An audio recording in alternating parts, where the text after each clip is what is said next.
Hello, my name is Elaine Schuessler, nurse practitioner with BD. My role is to provide vessel mapping and cannulation training for the EndoAVF procedure. This video is intended to help support training of the vessel mapping procedure for the creation of a WavelinQ endovascular AV fistula. Vessel mapping is an important step in identifying patients who can successfully receive an EndoAVF. Sonographers play a vital role in this process by accurately screening and communicating results to the physician to determine which patients are potential candidates. This video will walk through the necessary anatomy and measurements required when vessel mapping for the EndoAVF creation.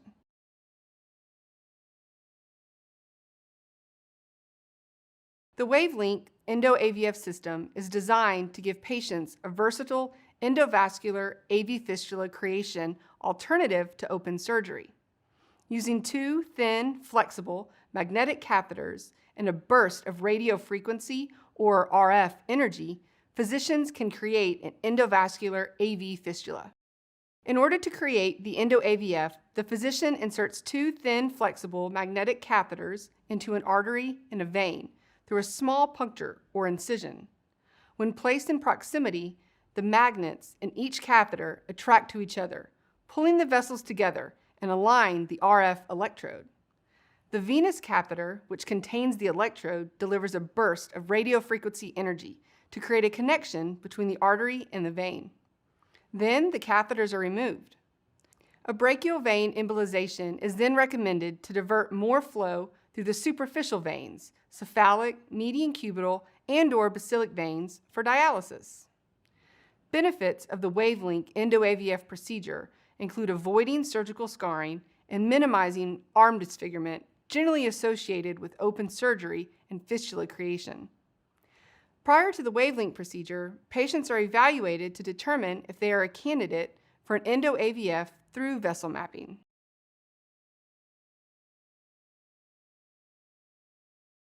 Who is a candidate for WavelinQ EndoAVF? Patients considered healthy enough to have a standard endovascular procedure and a surgical AV fistula qualify for further assessment.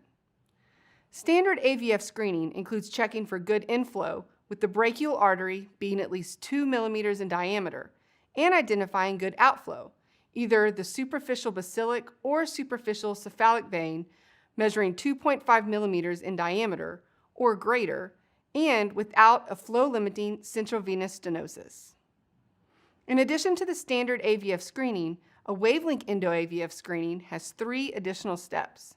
First, the candidate must have vessels that can accommodate the device, which means procedural access vessels must be larger than 2 millimeters in diameter. Second, WavelinQ EndoAVF candidates must have a perforator that is greater than 2 millimeters in diameter, which is how the superficial and deep veins communicate. And finally, to be a candidate for WavelinQ, the patient must have an adequate creation site with ulnar artery or vein and/or radial artery or vein greater than 2 millimeters in diameter. While WavelinQ EndoAVF creation is helping to establish more anatomical options for fistula creation and provide an option outside of surgery, those who do not have a perforator or have known central venous stenosis or upper extremity venous occlusion on the same side as the planned AVF creation are not candidates. Also, the procedure is contraindicated for patients with target vessels less than 2 millimeters in diameter.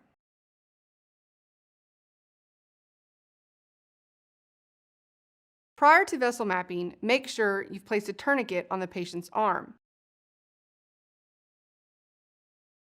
Start vessel mapping by checking the venous outflow. Assess and measure the superficial cephalic vein, measuring the proximal, mid, and distal locations in the upper arm. During this time, check for flow-limiting central venous stenosis. Then repeat the screening for the basilic vein in the proximal, mid, and distal portions of the upper arm.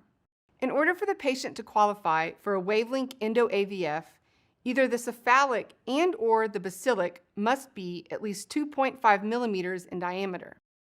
In this case, we see the candidate cephalic is 2.7 millimeters in diameter and the basilic is 4.7 millimeters in diameter. so they do meet the initial requirements, and we can continue screening the patient to see if they are a candidate. If the patient does not have either a cephalic or basilic vein measuring at least 2.5 millimeters in diameter, the patient does not meet the minimum requirements and is not a candidate.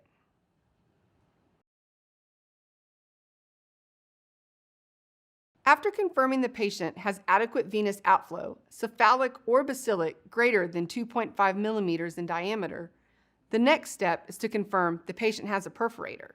Follow the cephalic or basilic down to the proximal forearm. You will see the perforator dive down from the cephalic or basilic as it meets the median cubital. This is where there is communication between the deep veins to the superficial veins. While observing the perforator, it's important to measure the perforator in longitudinal view, as it must be at least 2 millimeters in diameter and cannot be tortuous. If you confirm the patient has a perforator and that it is at least 2 millimeters in diameter, you can continue screening the patient to identify if they are a WavelinQ EndoAVF candidate. In this case, we can quickly identify the patient has a perforator, that it is straight and communicating from the deep system to the superficial system. We measure the perforator, and it is 3.1 millimeters in diameter, so we can continue screening this patient to determine if they are a candidate. In this case, we see that the candidate does have a perforator, but it has a C-shaped curve to it. This perforator is considered tortuous, and the patient would not be considered an ideal candidate. Make note of the tortuosity and discuss it with the physician. In some cases, as you follow the cephalic or basilic down to the proximal forearm, you may not see a perforator communicating from the superficial system to the deep system. If a perforator is not present, this patient would not be a candidate for the WavelinQ EndoAVF procedure.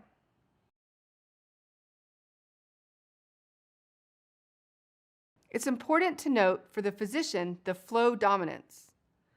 At the proximal forearm where you've identified the perforator, rotate your probe to the long axis to determine if the candidate has a cephalic dominant outflow, as shown here, or a basilic dominant outflow, as shown here. Flow will predominantly travel to the larger outflow vein and in line with the perforator configuration.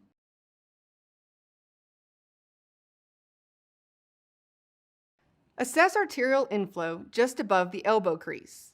Place the probe to locate the brachial artery and measure. The brachial artery must measure at least 2 millimeters in diameter for the patient to be a candidate. Only the brachial artery should be used for arterial access. At the same time, measure the paired brachial veins, as these can be potential access points for the device for the physician. In this patient, we see the brachial artery is 3.1 millimeters in diameter. The lateral brachial vein is 2.5 millimeters in diameter, and the medial brachial vein is 1.4 millimeters in diameter.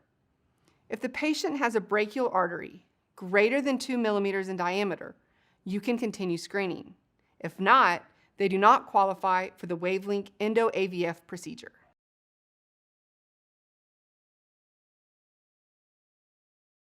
In order for the patient to be a candidate, they need to have adequately sized veins and arteries at the intended creation site. First, the radial assessment should be taken immediately after the perforator and not too distal down the arm. Measure the radial artery and paired radial veins. Also, check for triphasic flow and calcium, as the device cannot create the AVF through calcified vessels. Next, assess the common ulnar trunk, which is typically after the radial takeoff, but before the interosseous takeoff. The transition of the common ulnar into the interosseous vessels looks like this. The stacked ulnar vein, artery, vein will change obvious orientation from an angle or a vertical stack to a horizontal or flat. You'll need to move more proximal to take the measurement of the ulnar artery and ulnar veins. After taking the measurement of the ulnar artery and ulnar veins, check for triphasic flow and calcium. In order for the patient to meet the requirements and to continue the EndoAVF screening, they must have a radial artery and at least one radial vein be greater than 2 millimeters in diameter, or the ulnar artery and at least one ulnar vein greater than 2 millimeters in diameter.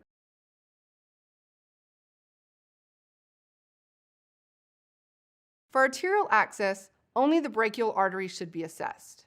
Earlier in the screening process, we would have determined that the brachial artery is greater than 2 millimeters in diameter to accommodate the device and have sufficient inflow. For venous access, there are multiple options. It's important to note the size of the brachial veins just above the elbow crease for potential access points. We also will measure the radial and ulnar veins within a 3-inch window from the wrist. One of the veins measured, upper arm brachial or ulnar or radial at the wrist, must be greater than 2 millimeters in diameter to accommodate the device, and the physician will decide which option is best for access. At this point in the vessel mapping screening, if the candidate has an access vein greater than 2 millimeters in diameter, they would be a candidate for the WavelinQ procedure.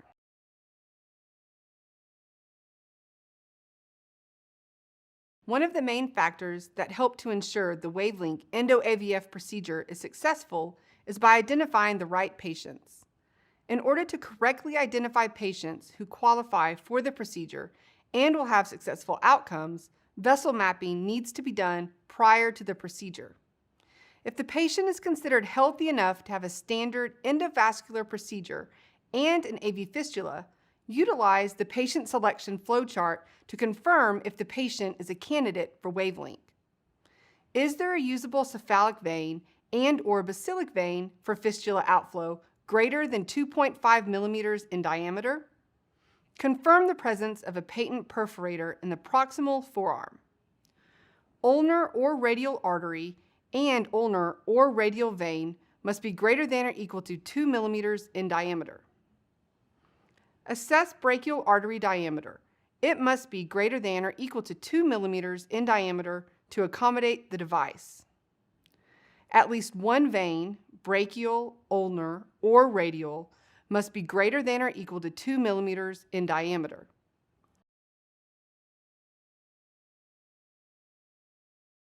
After the WavelinQ procedure, the physician will typically schedule a follow-up anywhere from 2 to 6 weeks post-procedure.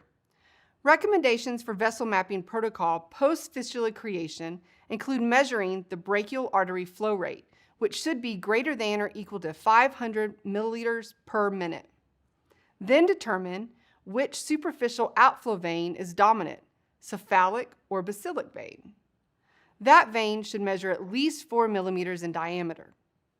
A brachial artery flow rate of greater than or equal to 500 milliliters per minute and a superficial outflow vein of at least 4 millimeters in diameter is considered matured sufficiently to begin dialysis.